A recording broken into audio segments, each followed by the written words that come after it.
ప్రధాన బ్యానర్గా వైకాపా వైన్స్ ప్రొప్రైటర్ జగన్ సీఎం సభల్లోనే 20 లక్షల పైగా సీసాల పంపిణీ అనే ఒక మెయిన్ బ్యానర్గా రావడం జరిగింది. అంటే ఈ వైకాపా పార్టీ వాళ్ళు షెడ్యూల్ కంటే ముందే భారీగా ఆయా నియోజకవర్గాల్లో మద్యం నిల్వ చేసి ఆ మద్యం కూడా మంచిది కాకుండా కల్తీ మద్యం అయినటువంటి గోవా, కర్ణాటక, తెలంగాణ నుంచి సరుకులు తీసుకొచ్చి ఇటుక బట్టీల వద్ద, గోదాముల వద్ద, ఇతర స్థావరాల్లో డంపులు చేయడం జరిగింది. అంటే రీసెంట్గా చూసాం, ప్రకాశం జిల్లా దర్శి నియోజకవర్గంలో ఒక డంపు దొరకటం, అంటే ఆ వైకాపా లీడర్ యొక్క ఇంట్లో చాలా పెద్ద ఎత్తున సీసాలు స్వాధీనం చేసుకోవడం జరిగింది. అంటే వీళ్ళు షెడ్యూల్ కంటే ముందుగా ఈ మధ్య రీసెంట్గా ఎలక్షన్ కమిషన్ తొలగించింది కదా, వాసుదేవరెడ్డి ఈ మద్యం షాపుల యొక్క ఎండి, ఈ వాసుదేవరెడ్డిని ఆధారం చేసుకుని వైకాపా వాళ్ళు వాళ్ళ అభ్యర్థులకు ముందుగానే ప్రతి నియోజకవర్గంలో వాళ్ళ నాయకుల యొక్క రహస్య ప్రదేశాలలో వాళ్ళకు అవసరమైనంత మేరకు డంపు చేసుకోవడం జరిగింది. ఆ తర్వాత ఈ ప్రతిపక్ష పార్టీలకి మద్యం అనేది లభ్యం కాకుండా చేయటం అనేది వాళ్ళ ప్రధాన ఉద్దేశం. ఈ విధంగా ఈ నామినేషన్లు పంపిణీతో మొదలుపెట్టిన నాయకులు దీనికి అధికార యంత్రాంగం పూర్తిగా సహకరిస్తుంది. పలు చోట్ల వెలుగు చూస్తున్న నిల్వలు, దీని మీద ఎన్నికల సంఘం ప్రత్యేక దృష్టి పెట్టి దాడులు చేసి ఇంకా పెద్ద ఎత్తున నిల్వలు అనేది బయటపడే అవకాశం ఉంది. అదే సమయంలో అంటే ఈ బ్యానర్ పక్కన ఇంకోటి వేయడం జరిగింది. అదేంటే చంద్రబాబు నాయుడు సభలలో ఏం చెప్పారంటే 5 ఏళ్ల పాలనలో సర్వం నాశనం, జగన్ను భరించేందుకు ప్రజలు సిద్ధంగా లేరు. ఆలూరు సభలో చంద్రబాబు నాయుడు గారు మాట్లాడుతూ జగన్ని ఒకసారి ఛాన్స్ ఇస్తే చేయాల్సినంత నాశనం చేశాడు రాష్ట్రాన్ని, ఇంకొక ఛాన్స్ కానీ ఇస్తే అసలు రాష్ట్రమే మిగలదు, మన రాష్ట్రానికి ఇవి చివరి రోజులు అవుతాయని చెప్పడం జరిగింది. అదేవిధంగా జగన్ తీసుకొచ్చినటువంటి టెట్రా ప్యాకెట్ మద్యం ప్యాకెట్ను చూపించి చూడండి, ఈ ప్యాకెట్ సరే ఇచ్చినటువంటి జగన్ మద్యం వ్యాపారం చేస్తున్నాడు, ఇచ్చినటువంటి మద్యమైనా కూడా రేటు అధిక ధరలకు అమ్ముతూ కూడా నాణ్యత అనేది ఉంటుందంటే అది కూడా లేదు. ఈ ప్రజల యొక్క ఆరోగ్యంతో చెలగాటం ఆడుతున్నారు. ఇవి తాగిన వాళ్ళు నిదానంగా స్లో పాయిజన్ గా అవి క్రమేణా లివర్, కిడ్నీలు పూర్తిగా చెడిపోవడం జరుగుతుందని ఒక ప్యాకెట్ చూపిస్తూ చెప్పడం జరిగింది. దీన్ని నేను జ్యూస్ ప్యాకెట్ అనుకున్నాను, కానీ తీరా చూస్తే మద్యం ప్యాకెట్, టెట్రా ప్యాకెట్స్ అనేది అంటారు వీటిని. ఈ విధంగా కూడా మద్యం అమ్ముతారా? ఆశ్చర్యకరంగా ఉంది. కాబట్టి ప్రజల యొక్క జీవితాలతో, వారి యొక్క ఆరోగ్యాలతో ఒక బాధ్యత లేకుండా ముఖ్యమంత్రి మద్యం వ్యాపారం చేస్తూ వారి యొక్క జీవితాలతో ఆటలాడుతున్నాడని చంద్రబాబు గారు విమర్శించడం జరిగింది. తర్వాత జగన్ మీటింగులో కూడా కాకినాడలో మేమంతా సిద్ధం సభలో ఎవరుంటే మంచి జరుగుతుందో ఆలోచించండి. ఇది 2024లో అతిపెద్ద జోకు. ఎవరుంటే మంచి జరుగుతుందో ఆలోచించండి. ముందు ఇంతవరకు నీ వల్ల రాష్ట్రంలో జరిగిన మంచి ఏమిటో చెప్పండి జగన్ గారు.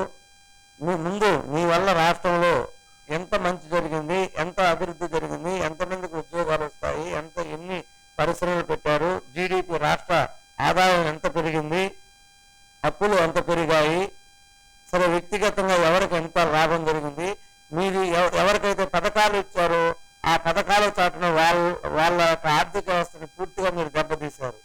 ఒక పేదవాళ్ళకు పథకాలు ఇచ్చారంటే ఆ పేదవాళ్ళకి నిత్యావసర వస్తువులు రేట్లు పెరగటమే కాకుండా, తర్వాత వాళ్ళ ఇంట్లో వాళ్ళు మద్యం తాగుతుంటే మద్యం రేట్లు పెరగటం, ఆ మద్యం తాగటమే కాకుండా వాళ్ళ భర్తల ఆరోగ్యాలు కూడా చెరిపేసుకున్నారు. అదేవిధంగా పేదవాళ్ళకి అప్పుడు తెలుగుదేశం ప్రభుత్వం కట్టినటువంటి టిట్కో గృహాలు ఇవ్వకుండా దాదాపు 4-5 సంవత్సరాల నుంచి అవి ఇవ్వకుండా ఇప్పుడు కూడా ఇవ్వలేదు. అవి ఇవ్వకపోవటం వల్ల ఇంచుమించు ఒక ఇంటికి ప్రతి సంవత్సరానికి కూడా మినిమం 25 నుంచి 35-40 వేల వరకు వాటి యొక్క ఇంటి రెంట్ అనేది అదనంగా వాళ్ళు భారం మోయటం జరిగింది.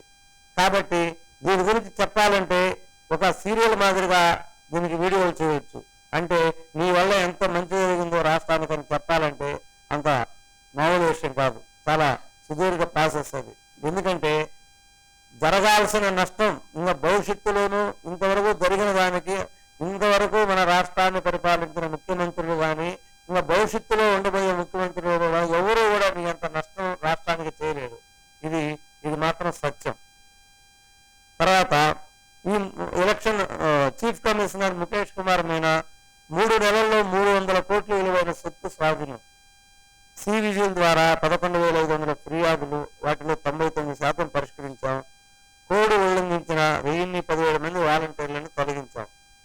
ఈటీవీ ముఖాముఖిలో సిఇఓ ముఖేష్ కుమార్ మీనా వెల్లడి. అంటే డబ్బులు కానీ లేకపోతే వేరే వస్తువు రూపంలో కానీ మొత్తం ఇంతవరకు దాదాపు 300 కోట్ల విలువైన సొత్తు అనేది స్వాధీనం చేయడం జరిగిందని ముఖేష్ కుమార్ మీనా చెప్పడం జరిగింది. ఇకపోతే నిన్న జరిగిన ఎలక్షన్లో ప్రశాంతంగా పోలింగ్ జరిగింది. తొలి విడత పోలింగ్ అనేది పూర్తయింది. దానిలో 62.37% ఓటింగ్ అనేది నమోదు కావడం జరిగింది. త్రిపురలో అత్యధికంగా 87.17%, తూర్పు నాగాలాండ్లోని 6 జిల్లాల్లో పూర్తిగా ఎన్నికలనేవి బహిష్కరించడం జరిగింది. అదేవిధంగా మణిపూర్, బెంగాల్లో ఘర్షణలు అక్కడక్కడ, తమిళనాడులో ఎండలకు తాళలేక 3 మృతి. అరుణాచల్, సిక్కింలో అసెంబ్లీ ఎన్నికల పోలింగ్ పూర్తి. అదేవిధంగా తూర్పు నాగాలాండ్లో ఈ మిలిటెంట్ ప్రభావం మరియు తీవ్రవాదుల ప్రభావం వల్ల 6 జిల్లాల్లో పూర్తిగా ఎన్నికలు బహిష్కరించడం జరిగింది. అక్కడ అసలుకి ఓటింగ్ శాతం అనేది నిల్. తర్వాత చూడాలి, అదేమైనా నిదానంగా మళ్ళీ రిపోర్టింగ్ చేస్తారో ఏంటది చూడాలన్నమాట. మిగిలిన ప్రదేశాల్లో ఆల్మోస్ట్ పూర్తి ప్రశాంతంగా జరిగింది. మంచాలలో ప్రబలైన అతిసారం, 100 మందికి పైగా అస్తవ్యస్తత. గుంటూరు జిల్లా మంచాలలో అనే ప్రాంతంలో దాదాపు ఎందుకో మరి వాటర్ కల్తీ కావచ్చు, లేదా ఫుడ్ పాయిజన్ కావచ్చు, అతిసార అనేది ఉన్నట్టుండి ప్రబలింది. అందరినీ ప్రభుత్వ ఆసుపత్రిలో చికిత్స పొందుతున్నారు. దాదాపు 100 మందికి పైగా అస్తవ్యస్తత జరిగినట్టు చెప్తున్నారు. ఇకపోతే అదేవిధంగా ఈ సీఎంపై సతీష్ రాయి విసిరారని వీఆర్ఓ చెప్పారు. వీళ్ళపై వీళ్ళు ఏ రోజు కాదు నవ్వులాట చేసుకుంటున్నారు దీని మీద. అంటే అక్కడ వాంగ్మూలం చేసినటువంటి పోలీసులు చాలా విచిత్రంగా ఈ ఫిర్యాదును నమోదు చేయడం జరిగింది. అంటే సీఎంపై రాయి విసిరారని సతీష్ తోడుగా అరెస్ట్ చేసినటువంటి 4 మందిలో ఒక అతను వాళ్ళ ఫాదర్గా చెప్పినట్టు, వాళ్ళ ఫాదరు వీఆర్ఓ దగ్గరికి పోయి ఆ అబ్బాయి చేత మరియు ఈ సతీష్ వాళ్ళ స్నేహితుడి చేత, ఇద్దరి చేత వీఆర్ఓ వాంగ్మూలం తీసుకున్నట్టు ఈ పోలీసులు ఎఫ్ఐఆర్లో పేర్కొనడం జరిగింది. ఏమని అంటే ఈ వేముల దుర్గారావు అనే బాండా ఉమామహేశ్వరరావు అనుచరుడు, తెలుగుదేశం పార్టీ నాయకుడు చెప్పటం వలన ఈ సతీష్ అనే అతను సీఎంపై రాయి వేసడం జరిగింది. అంటే గులకరాయితో సీఎంను హత్య చేయాలని దుర్గారావు చెబితే సతీష్ అనేది సీఎంపై రాయి వేసినాడని వాళ్ళు ఎఫ్ఐఆర్లో రాయటం జరిగింది. ఇకపోతే బొంబేలెత్తిస్తున్న బాణుడు. దాదాపు 56 మండలాల్లో తీవ్ర వడగాలులతో కూడినటువంటి గాలులు వీస్తూ ఎండ అనేది దాదాపు 44 నుంచి 50 డిగ్రీలు కూడా తాగుతున్నట్లు వినికిడి. తెలుగుదేశం కార్యాలయం వద్ద ట్రాన్స్ఫర్ కదలికలు. నిన్న సెంట్రల్ నియోజకవర్గంలో బాండా అవమానం అరెస్టు చేస్తున్నట్టు ఈ టాస్క్ ఫోర్స్ పోలీసులు అనేవి సెంట్రల్ నియోజకవర్గ ఆఫీస్ చుట్టూ వాళ్ళ కదలికలు కనుక్కోవడం జరిగింది. ఆ కదలికలతో బాండా ఉమామహేశ్వరరావును అరెస్టు చేస్తారనే ఉద్దేశంతో అనుచరులు 100 మందిలో అక్కడ గుమిగూడటం జరిగింది. ఈ 62వ డివిజన్లో తెలుగుదేశం పార్టీ కార్యక్రమానికి వెళ్తున్న సిద్ధమవుతుండగా ఈ కార్యాలయ పరిధిలో ట్రాన్స్పోర్ట్ పోలీసులు ఉండటంతో ఇక్కడ ఏం జరుగుతుందో ఉమామహేశ్వరం అరెస్టు చేస్తారనే ఉద్దేశంతో వేలాది మందిగా కార్యకర్తలు అందరూ అక్కడికి చేరుకోవడం జరిగింది. అదేవిధంగా ఈ నామినేషన్ల పర్వం అనేది నిన్న చాలా పెద్ద ఎత్తున జరగడం జరిగింది. చంద్రబాబు నాయుడు తరఫున వాళ్ళ సతీమణి భువనేశ్వరి గారు నిన్న కుప్పంలో నామినేషన్ పత్రాలు సమర్పించడం జరిగింది. అదేవిధంగా హిందూపురంలో బాలకృష్ణ నామినేషన్లు వేయటం జరిగింది. రాజమండ్రి నియోజకవర్గంలో పార్లమెంటు స్థానానికి పురంధేశ్వరి గారు కూడా నామినేషన్ వేయటం జరిగింది. ఇంకా అనేక నియోజకవర్గాలలో ఎక్కువ మంది నామినేషన్లు నిన్న దాఖలు చేయడం జరిగింది. ఎందుకంటే ఈ నిన్న మొన్న 2-3 రోజులు మంచి రోజులు కాబట్టి నామినేషన్లని పెద్ద ఎత్తున దాఖలు కావడం